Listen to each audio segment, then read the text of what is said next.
네, 저희가 한 달에 한 번 이 자리에 모시는 분이죠. 박동훈 회계사와 함께 IPO 시장도 저희가 잠깐 점검하고요. 또 회계사 입장에서 보는 상법 개정과 관련된 다양한 종목들 얘기도 좀 나눠보겠습니다. 지금 자리에 나와 계십니다. 어서 오십시오. 네, 안녕하세요. 먼저 신규 상장주 시장을 조금 더 보겠습니다. 예정된 기업들 중에 지금 주목하고 계신 데가 있으신가요? 네, 이번 달에 한 10개 정도 나오는데 네네. 그 조선업에 속한 대한조선이 아마 가장 크게 주목을 받을 것 같아서 한 2주 정도 남았긴 했지만은 아마 증권 계좌도 없으신 분들도 미리 준비하셔야 되니까는 아마 대한조선 좀 같이 보시면 좋지 않을까 싶습니다. 대한조선 회사 설명을 조금만 해주십시오. 어떤 데서 매력적입니까? 물론 지금 시장에서 조선주가 핫하긴 한데 예. 최근엔 또 약간 조정 양상이 벌어지고 있어서 일단 그 대형 선박은 아니고 중대형급 탱커선 이제 글로벌 시장 점유율로 2위입니다. 그러니까 1위가 중국 업체고 작년 말 기준으로 2위인데 회사 실적도 괜찮고 그다음에 뭐 밸류상도 크게 그렇게 부담이 없는 수준으로 아마 결정이 될 것 같아서 좀 가장 핫한 또 섹터 중에 하나다 보니까는 아마 좀 관심 있게 보셔야 될 것 같은데 주관사가 세 군데입니다. 네. KB증권, NH, 신영증권이어서 아마 이제 그 계좌 미리 준비하셔야 될 것 같고 그 다음에 공모 규모도 뭐 물론 큰 편은 아니지만은 그래도 그 LG CNS 이후로 2025년도 두 번째로 큰 종목이어가지고 1,000만 주 모집하니까는 이제 밴드 상단 5만 원으로 공모가 결정되면은 5천억 규모라서 뭐 작은 편은 아마 아니다라고 볼 수가 있을 것 같습니다. 말씀하신 대로 조선주이기도 하고 방금 전에 이제 실적과 관련된 부분이 잠깐 나갔는데 영업이익이 전년 대비해서 340% 늘었다는 게 눈에 확 띄긴 하는데 네. 전체 규모는 좀 적는데 17억 원이니까 전년비가 너무 낮아서 확 올라간 건지. 근데 이제 아까 밸류가 굉장히 좋다라고 말씀하셨지 않습니까? 네. 그 얘기는 공모가를 전체적으로 산정할 때 좀 낮게 산정해서 들어온다 이런 의미로 저희가 봐야 되나요? 공모 가격은 네. 이제 일반적인 방식을 쓰고는 있는데 동종업계 조선업 빅3하고 이제 현대미포까지 해서 동종업계랑 비교를 하는데 네. 실적 기준이 아니고 순자산 대비 주가 기준으로 가격을 산정하는 방식을 써가지고 PBR 가지고 했다는 말씀이세요? 예, PBR 네. 방식이다 보니까는 아마 좀 실적이 이렇게 성장하는 거에 비해서는 가격이 좀 낮아 보이는 좀 그런 효과가 좀 보여서 괜찮을 것 같고 아무래도 실적은 뭐 계속 이제 상향하고 있는 어쨌든 네네. 뭐 업종 자체가 계속 좋은 상황이다 보니까는 계속 실적은 뭐 좋아질 걸로 좀 보여집니다. 알겠습니다. 덩치도 좀 크고 말씀하신 대로 들어오는 공모가도 상대적으로 좀 낮게 들어온 것 같으니까 관심 가질만 하다 이렇게 말씀 주셨고요. 자 이제 공모 시장은 저희가 이 정도까지 보기로 하고 최근에 이제 상법 개정 이후에 시장에서 몇 가지 이슈가 되는 것들이 있습니다. 중복 상장 폐해와 관련돼서 뭐 여러 가지 얘기가 나오니까 기업들이 이걸 약간 우회하는 방식으로 계열사에서 핵심 계열사들을 다른 회사하고 합병한다든지 아니면 자기네 계열사들끼리 합병하는 방식을 취하고 있다 이런 얘기가 좀 나오더군요. 이 이슈는 저희가 어떻게 해석해야 됩니까?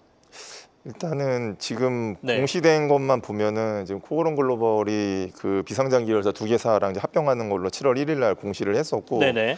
그다음에 이제 7월 2일 날 그 현대건설기계랑 이제 현대인프라코 두 개 회사 둘 다 상장 기업이고 사실 좀 겹치는 업종이다 보니까는 합병을 이제 2026년 1월 1일 기준으로 하는 걸로 이제 그렇게 지금 결정이 됐는데 네. 아마 합병 비율은 이제 두 회사 다 상장 기업이다 보니까는 아마 크게 이제 그 기준 주가로 결정을 하니까는 뭐 큰 이슈는 아마 없을 텐데 중요한 거는 이제 결국은 이제 합병에 대해서 주주들이 찬성을 할 것이냐에 대해서 작년에 우리 그 두산밥켓과 두산로보틱스의 합병 결국은 이제 무산되는 것도 살펴봤었기 때문에 네네. 주주들의 아마 의중이 가장 중요할 텐데 뭐 잘 아시다시피 저번 주에 상법이 이제 개정이 됐고 가장 핵심 키워드 중에 하나가 이사의 충실 의무를 이제 회사 및 주주로 확대한다라는 게 이제 가장 중요한 내용이어가지고 사실 회사 입장에서도 주주들한테 불리한 방식으로 합병을 하는 거는 아마 좀 부담될 거라서 나름 그래도 꽤 고민해서 결정하지 않을까 싶은데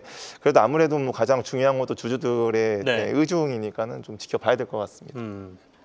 그럼 이제 상법 개정 이후에 저희가 시장에서 눈여겨볼 만한 눈에 들어오는 이런 데들은 이 이슈 때문에 조금 주가가 강할 것 같아라고 보시는 종목들이 있습니까? 저는 가장 일단 눈에 들어오는 상법 개정안이 좀 아직 좀 시간 좀 남아 있긴 했지만은 2027년 1월 1일부터 그 자산 2조 원 이상 기업들이 전자투표제 도입한다라고 좀 그렇게 지금 결정이 된 상황이어가지고 아마 대주주랑 특수관계자 지분율 합쳐가지고 좀 그 지분율 자체가 낮은 기업들이 좀 주가 상승 가능성 굉장히 있지 않을까라는 생각을 하고 있습니다. 네네. 그래서 이제 그런 힌트를 얻으려면은 아무래도 올해 초에 뭐 행동주의 펀드라던가 아니면은 소액주주 연대에서 그 소송을 걸었다던가 아니면 주주 행동을 하고 있는 기업들이 조금 우리 관심 있게 봐야 될 상황일 것 같은데 뭐 예를 들면은 코웨이 같은 기업이 그 넷마블 하고 그 임원들 합쳐가지고 지분율이 한 25.1% 정도니까 사실은 굉장히 낮은 상황이죠. 네. 그래서 이제 우호 지분이 없다라고 한다면은 이제 그 회사의 중요 의사결정에 대해서 전자투표로 많은 주주들이 이제 회사랑 이제 또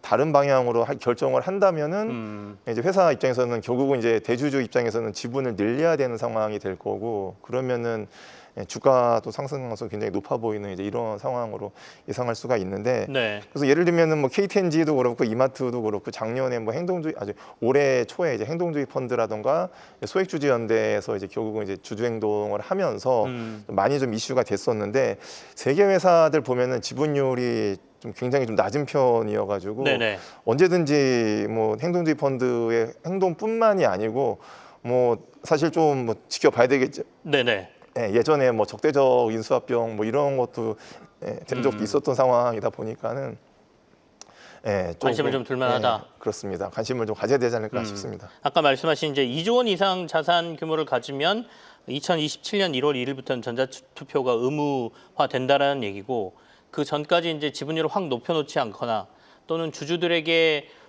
아무래도 이것저것 설득할 수 있을 만한 요소를 던져주지 않으면 그때서부터는 경영권 반환이라든지 어떤 그 회사의 의사결정이 힘들어질 수 있으니까 그 안에 이들을 좀 주목해 볼 필요가 있다. 코웨이, KTNG 그리고 이마트 이렇게 최대 주주 지분율이 좀 약한 회사들을 들어서 말씀을 좀 주셨습니다. 그다음에 이제 자사주 의무 소각 입법도 추진될 거다 향후에 이런 얘기가 좀 나오지 않습니까? 네. 투자자들 입장에서는 이제 이 자사주 가지고 그렇다 보니까 교환사채를 발행하는 회사들 특히 최근에 태광산업이 좀 이슈가 됐는데 이 이슈를 좀 해석해 볼 필요가 있겠습니다.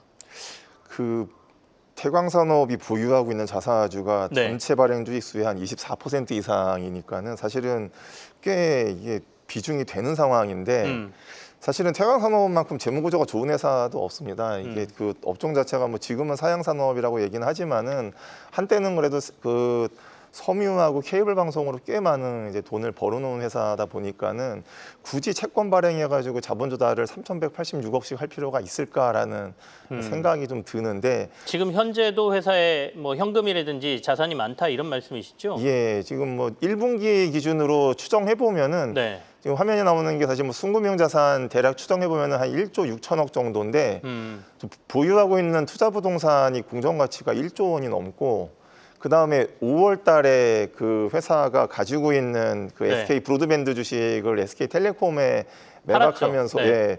7천억 대 현금이 또 들어온 게 있어서 그 다 합치면은 3조 원 이상은 아마 가지고 있을 거다라는 추정을 해볼 수가 있음에도 불구하고 굳이 교환사채를 발행할 필요가 있느냐라는 좀 생각이 드는데 물론 이제 회사 입장에서는 뭐 좀 아까우니까 뭐 그런 생각을 할 수도 있겠지만은 이 주주 입장에서는 굉장히 또 그 주주 가치 굉장히 반하는 또 행위라고 봐야 되죠. 그래서 공시한 다음 날 주가가 11% 이상 빠진 것도 뭐 그런 이유다라고도 볼 수도 있을 것 같습니다. 그러니까 이제 지분을 좀 많이 갖고 있던 트러스톤 자산운용이 이제 가처분 중지 신청까지 법원에 낸 상태고요. 말씀하신 것처럼 회사에 이렇게 저렇게 추정해 보면 현금성 자산이 한 3조 원 정도 되는 것 같은데 이거 자사주를 담보로 해서 또 돈을 빌리는 행위하고 비슷한 거니까 어떻게 보면 교환사채라는 게 물론 이제 그 주식담보대출하고 완전히 좀 차원이 다르긴 합니다. 근데 비슷하지 않습니까? 어차피 주식 주고 돈 빌려오는 거 그리고 나중에 이거 너네 주식으로 가져가든지 아니면 돈 갚으라고 하든지 하거나 뭐 이런 거니까 그럴 이유가 있었느냐 이걸 주주들이 좀 지적을 하고 있다는 거고요. 일단은 근데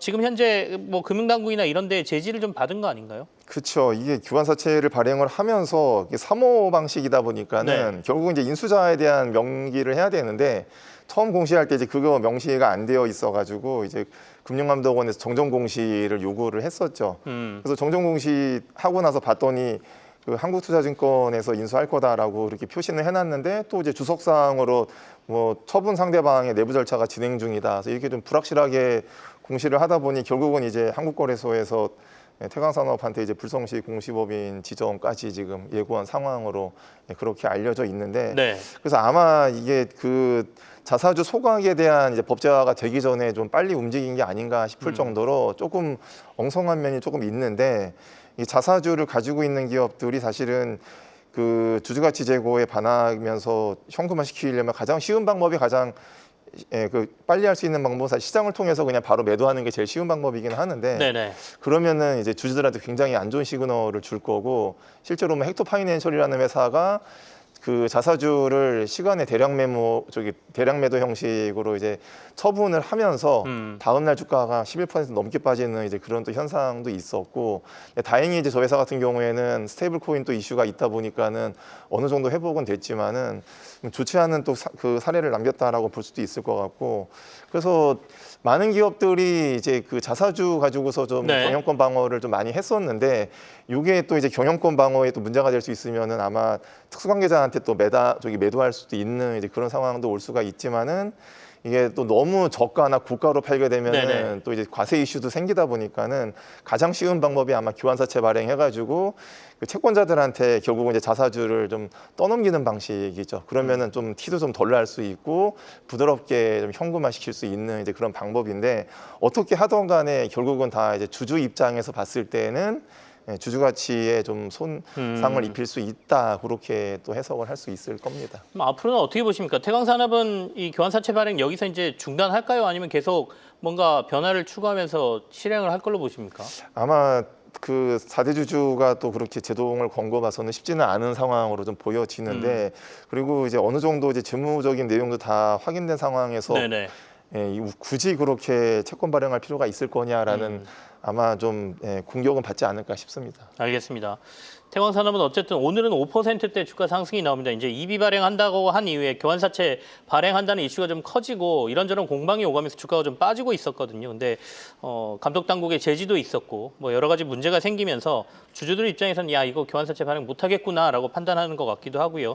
어쨌든 오늘은 5%대 상승세가 나오고 있다는 점까지 말씀드리고 박동호 회계사하고는 오늘 여기서 마무리를 짓겠습니다. 고맙습니다. 예, 고맙습니다. 계속해서 다양한 경제 이슈를 알고 싶다면 구독과 좋아요, 알림 설정 부탁드립니다. AI 캐스터 권미정이었습니다.